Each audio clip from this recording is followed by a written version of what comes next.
Welcome to Litbashing, where the L stands for Legions, the I stands for Imperialis, and the Tabashing stands for Kitbashing.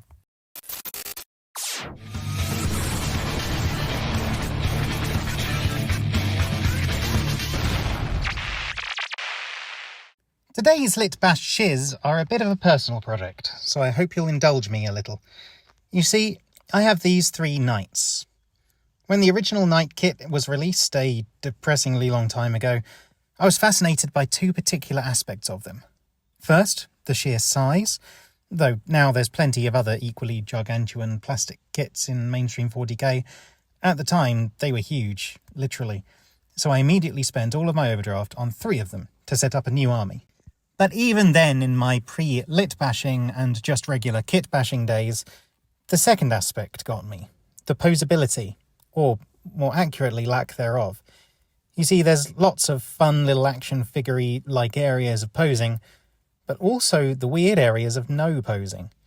The legs are, so far as intention goes, monopose. In fact, the 8mm kit features more variety in leg position. So naturally, I set out to create 3 knights with as different silhouettes as possible, which resulted in these 3. Renegade Freeblade Knights, allied, as per their livery, to Legio Mortis. So these will be my own headcanon addition to my Istvan III army. In lore, no knights were reported at being present, but Legio Mortis was very present, so these 3 will be 2. But how to create them in 8mm scale? In terms of posability, the same challenges exist as their big brothers.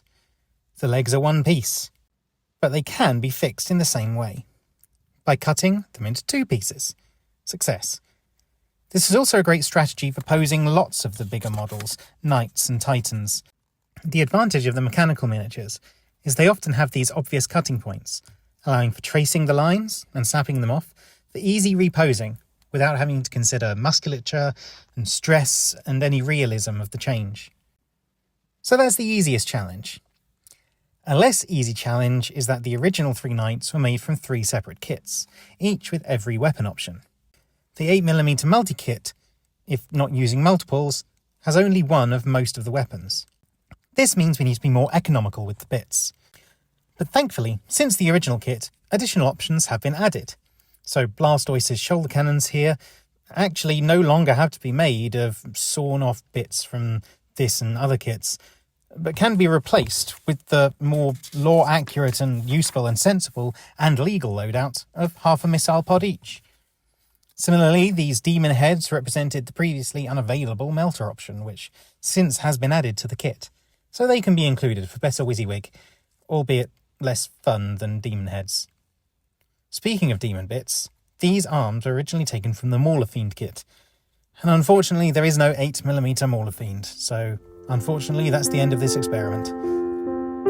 Then I remembered that we have actual fists added since, so it's actually easier than it has ever been, so that's good. Also, this cannon on top indicates the weapon it actually has, and also ensures an accurate height to avoid accusations of modelling for advantage, which I'm always eager to avoid. By far the hardest part of these knights was the easiest part of the originals. I wanted the cannon on this one to come out of the top panel. Whilst this top panel was a separate piece than the original, on the 8mm kit it's very much part of the mould, and I did a lot of damage to the chassis, which I hope the paint job will cover up. But thankfully, I didn't drive a scalpel into my nail bed this time, so swings and roundabouts. The final knight had one more challenge. I used the axe from a Lord of Skulls to add some brutality to this guy.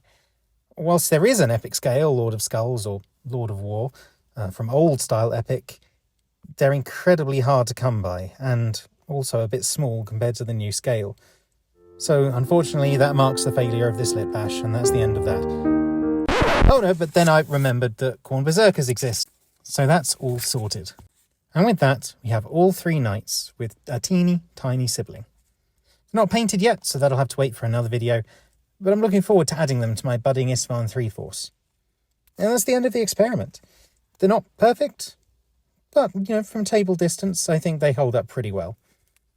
Have you got any 40k or 30k scale knights or titans you've reposed that you've had a go at lit bashing? Have you created any fresh bashes from the knight kits? Let me know in the comments. Like, subscribe, share, all that jazz. And thank you to my wonderful patrons. The first wave of requests has started going out to them, so I hope they think it's worth it being members. So thank you Edvin, Jason, Patrick, Enric, Bradley, Gavin, Outer Room Droid Repair, Silent Paladin, and everyone else. Peace and love, and keep on lip bashing.